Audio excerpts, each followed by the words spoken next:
Jamais aussi forte dans les moments de doute, en 2022, l'équipe de France n'a pas dérogé à la règle. Outre un début de match compliqué contre l'Australie avant de dérouler, au premier tour, la France se défait également du Danemark, sa bête noire jusqu'ici après 2 défaites la même année en Ligue des Nations, et malgré un non-match des remplaçants contre la Tunisie, les Bleus sont bel et bien en course dans la phase à élimination directe.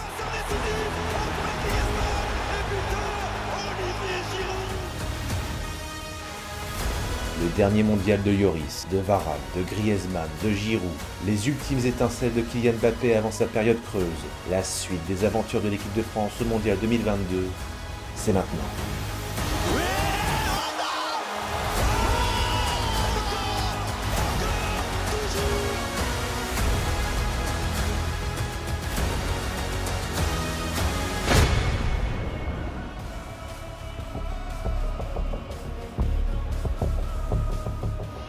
L'entrée de l'équipe de France et de l'équipe de Pologne pour ce 8e de finale au stade Al-Toumama. La France termine première de sa poule et va bénéficier d'un adversaire abordable en 8e de finale, la Pologne de Robert Lewandowski. On repart avec les mêmes titulaires qui ont remporté les 2 premiers matchs, avec notamment le retour de la charnière Upamecano-Varane, à droite Jules Koundé qui a définitivement pris la place de Pavard, la paire de milieu Rabiot-Chouameni, Griezmann en relayeur et le trio Mbappé-Giroud-Dembélé. Mais les Bleus se montrent très crispés en ce début de rencontre, à l'image du goal Lloris. Attention. À l'occasion de ce match, le gardien et capitaine des Bleus égale le record de sélection d'un certain Lilian Thuram. Mais pour revenir au match, c'est une bien drôle de première période où les Français ne pressent pas assez. Ils ont d'ailleurs bien failli se faire avoir à la 38e. Avec encore Berechinski. Oh, la parade! Elle est énorme pour l'instant. Et sur sa ligne, c'est Varane qui éloigne définitivement le danger peut-être. Quelle occasion! Merci Hugo et merci Raphaël. On connaît leurs défauts, mais on les aime aussi pour leurs forces. Et preuve de ce manque de concentration des Bleus, parfois même de professionnalisme, Jules Koundé est sommé par les arbitres de retirer sa chaîne qu'il porte autour du cou. Jules, sérieusement. C'est servi et il va pouvoir s'entrer en entrée. Olivier Giroud qui s'est jeté et le drapeau s'est élevé. Mais au terme de cette étrange première période, à la 44e, la délivrance. Griezmann, je peut-être.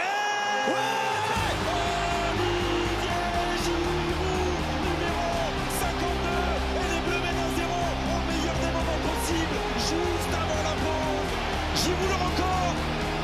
Et les Bleus devant. Néanmoins, cela ne retire rien de cette première période laborieuse, si bien qu'à la mi-temps, Raphaël Varane prend la parole. Les gars, ça c'est pas nous, c'est pas l'état d'esprit. On se bat les uns avec les autres. On perd 2-3 ballons, on commence à baisser la tête. C'est quoi ça? On gagne 1-0, mais dans l'état d'esprit, c'était pas ça, les gars.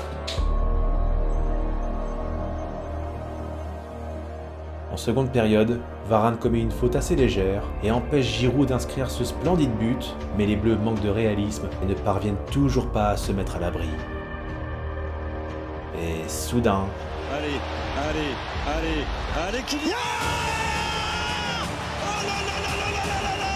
Kylian Mbappé, 75e minute, le génie vient de frapper! Et en fin de rencontre...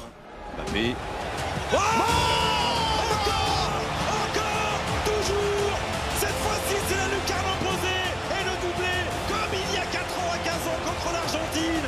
Voilà le héros de ce début de Coupe du Monde, le visage du football français pour le monde entier. Il est sous nos yeux. 3-0 pour les Bleus. Le quart de finale est là. Qu'est-ce qu'il nous manque ce Kicks-là? Mais au bout du temps additionnel, penalty anecdotique pour la Pologne, arrêté dans un premier temps par Hugo Lloris mais qui n'était pas sur sa ligne au moment de la frappe, la deuxième chance sera la bonne pour Lewandowski. Malgré ce but encaissé dans les tout derniers instants, la France s'impose 3-1 et va disputer un 3e quart de finale consécutif de Coupe du Monde, une première dans l'histoire des Bleus. Quelle génération!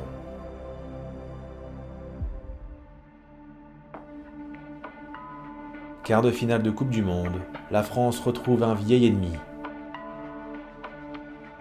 Alors pour moi c'est un peu spécial parce que j'habite en Angleterre depuis 10 ans, enfin 10 ans à l'époque, maintenant 12 ans, et j'ai eu l'occasion d'écouter un petit peu ce que disaient les Anglais sur nous. Et peut-être qu'avec votre point de vue extérieur, vous vous direz « Oh bah les Anglais ils vont faire preuve de respect, de classe, de retenue et que sais-je d'analyse en profondeur ». Ah là là, la seule menace pour eux c'était Mbappé. Il suffisait selon eux de le stopper pour que toute l'équipe de France soit paralysée. Et les tabloïds anglais ne parlent que de Kylian Mbappé. Non mais je vous jure, pendant une semaine c'était un sketch, hein, les Rio Ferdinand, les Gary Neville là, et tout le tintouin de Manchester. En temps normal, je vous le jure, ils savent être objectifs, mais quand il s'agit de leur équipe, alors là, tout fout le camp. Eh bien, vivement le 10 décembre. Pas de changement dans la composition tricolore, on repart avec le même 11 que contre la Pologne, et côté anglais, on va évoluer en 4-1-4-1 avec Declan Rice en 6, Jordan Henderson en rôle de relayeur, et un quatuor Foden, Bellingham, Saka et Kane en pointe, la principale menace étant évidemment Bellingham, étincelant depuis le début du mondial et qui a transformé le milieu de terrain anglais. Ce quart de finale Angleterre-France possède le même parfum que cette demi-finale France-Belgique en 2018, un match de la peur, le genre de rendez-vous où on se dit que si on passe, on peut aller au bout.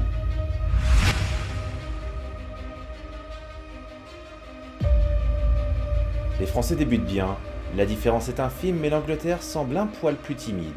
Et à la 16e minute, Tchouaméni, oui. Et pourquoi pas Aurélien Tchouaméni, 17e minute de cette première période. Le milieu de terrain du Real Madrid qui inscrit son premier but dans cette Coupe du Monde. Une frappe lointaine qui ne laisse aucune chance à Jordan Pickford. cependant, côté anglais, quelques secondes avant le but, on estime qu'Upamecano a commis une faute sur Saka, c'est la seule image, et évidemment c'est de l'interprétation. Après, qu'il y ait faute ou pas, il y a quand même 25 secondes entre ce fait de jeu et le but de Tchouaméni, donc difficile de savoir si l'assistance vidéo peut remonter aussi loin dans l'action. En tout cas, le but est bel et bien validé. En revanche, la suite va se compliquer pour les Français. Quelle occasion d'Harry Kane! Et à la 25e minute, situation très litigieuse où Dayot Upamecano commet une faute en dehors de la surface. Ce sera checké au VAR, pas de penalty, mais comme l'arbitre brésilien n'avait pas sifflé de faute au départ, il n'y aura même pas de coup franc pour les Anglais. Là encore, les Bleus s'en sortent bien. Kane aussi peut frapper. Et il est chaud, il est chaud, oui, il est chaud. Et même s'ils se font bouger, ils mènent 1-0 à la pause, mais prudence, parce qu'au retour des vestiaires, ça chauffe. Oui, cette fois, il la touche encore. Encore Hugo Lloris face à Jude Bellingham. Et à la 51e minute, encore une faute française et cette fois on n'y échappe pas. Celle-ci est bien dans la surface, penalty indiscutable. Un partout, tout est à refaire. Il va falloir être solide avec Adrien Rabiot et Jordan Pickford qui repousse. Allez, cette fois-ci c'est Jordan Henderson, la tête de Maguire.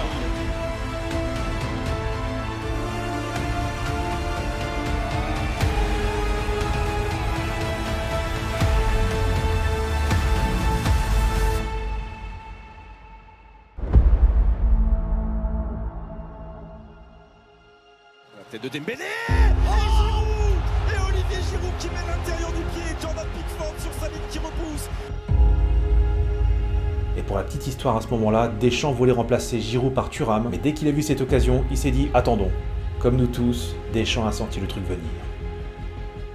Battre le fer quand il est chaud.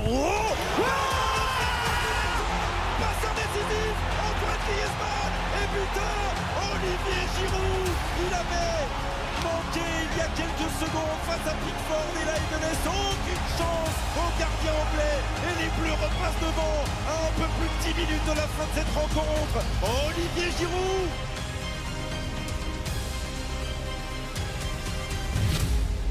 Et 80e minute, encore un penalty pour l'Angleterre, c'est pas possible. Ah, je me souviens qu'à ce moment-là, je me suis énervé. Pendant tout le match quasiment, on leur a donné le bâton pour se faire battre. À ce niveau-là, on n'a vraiment pas été bon. Et Harry Kane se présente devant son coéquipier de Tottenham pour tenter d'accrocher une égalisation. Et là... Oh, il a mis trop de puissance et ça passe largement au-dessus de la transversale. À la 84e minute, Harry Kane qui manque sa frappe.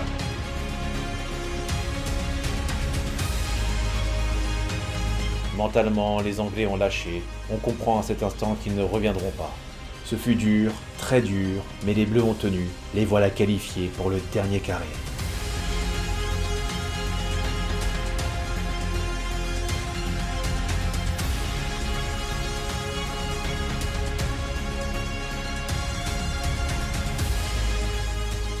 Comme en 2018, on est en train de vivre un truc de fou. Quelle consécration pour Giroud, quelle Coupe du Monde de Griezmann, encore passeur décisif, et quel match d'Hugo Lloris, lui qui était considéré par la presse anglaise comme étant l'un des points faibles des Bleus, alors qu'il vient tout simplement d'égaler le record d'arrêt en un match pour un portier français en Coupe du Monde, 6 au total, un record qu'il avait lui-même établi en 2010 face à l'Afrique du Sud. Merci encore au capitaine, mon capitaine, désormais recordman de sélection des Bleus, légende.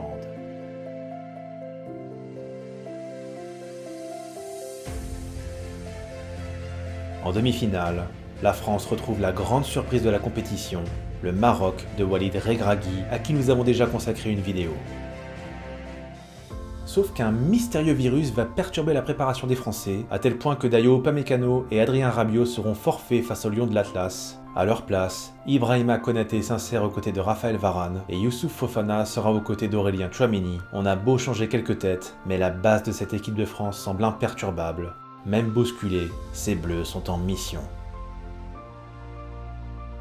Et face à une formation marocaine en pleine euphorie, première équipe africaine à atteindre une demi-finale de Coupe du Monde, la bande de Regragui qui va évoluer à 5 derrière ne compte pas pour autant se laisser faire. Mais cette défense très disciplinée jusque-là, impassible devant la Belgique, l'Espagne et le Portugal, va soudainement craquer face aux Bleus dès la 5e minute. En deux temps, non, il ne pourra pas si, finalement. Et au second poteau, au second poteau qui est là, encore Théo Hernandez, qui était plus haut que tout le monde. Les Marocains commettent beaucoup d'erreurs en ce début de match, mais les Français manquent de réalisme. Allez, et Giroud, oh poteau, et qui parvient, qui résiste pour l'instant, et qui va décaler la pointe de vitesse de Kylian Mbappé. Mais c'est pas fini avec Giroud. Oh là là là là là là. Attention, car le danger peut surgir à tout moment. Et à vitesse réelle, on croyait tous au penalty, mais au ralenti. Heureusement que Théo Hernandez touche le ballon avant le contact, car cette jambe droite aurait très bien pu inciter certains arbitres à siffler un penalty.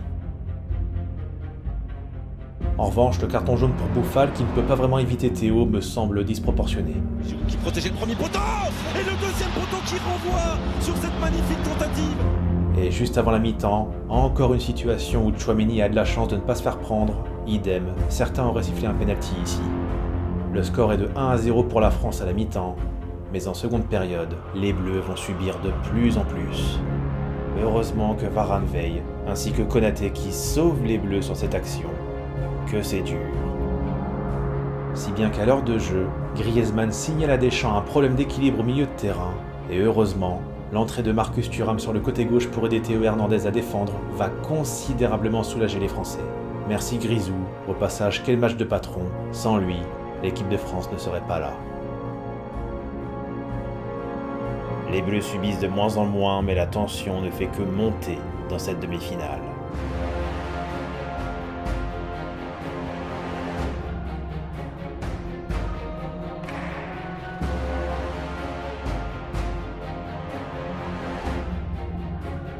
Il reste un peu moins d'un quart d'heure. Ousmane Dembélé, comme d'habitude, est décevant, remplacé par Randal Colomouani. Et soudain... Oh, ils sont 5 autour de lui. Allez, voilà le second poteau, le premier ballon de Randal Colomouani rentré il y a 30 secondes. Pas plus après un slalom sublime de Kylian Mbappé dans la défense marocaine. Colomouani est là, surgit au second poteau et les Bleus mènent 2-0. Les Bleus se mettent à l'abri, mais jusqu'au bout, ce sera très difficile. La France a souffert, mais elle écarte le piège marocain. Quel parcours pour les Lions de l'Atlas, vaillant jusqu'au bout. Mais que dire du mondial des Bleus qui se hisse en finale de la Coupe du Monde pour la 2e fois d'affilée, la 4e fois en un quart de siècle. Quelle histoire, quelle génération, quel entraîneur, quelle équipe.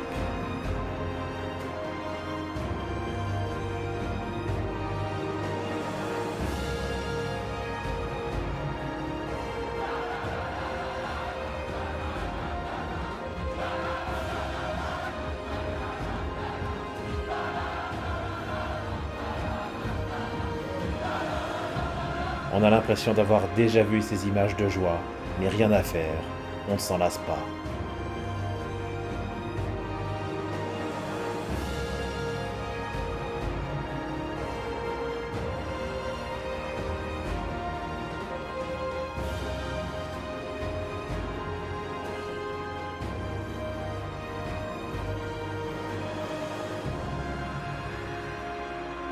Après l'Italie dans les années 30 et depuis le Brésil en 62, plus aucune nation n'a réussi à défendre sa couronne mondiale, et la France n'est plus qu'à une marche d'accomplir son rêve.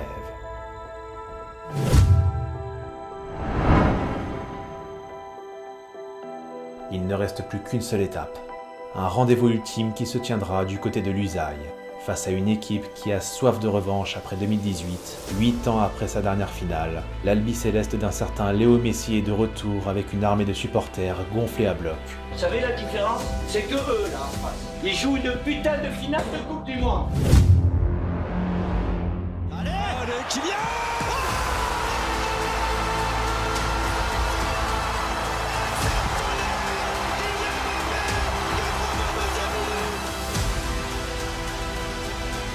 La nuit de Lusail, c'est au programme du prochain épisode exceptionnel, le dernier inédit consacré à l'équipe de France. Après ça, c'est fini.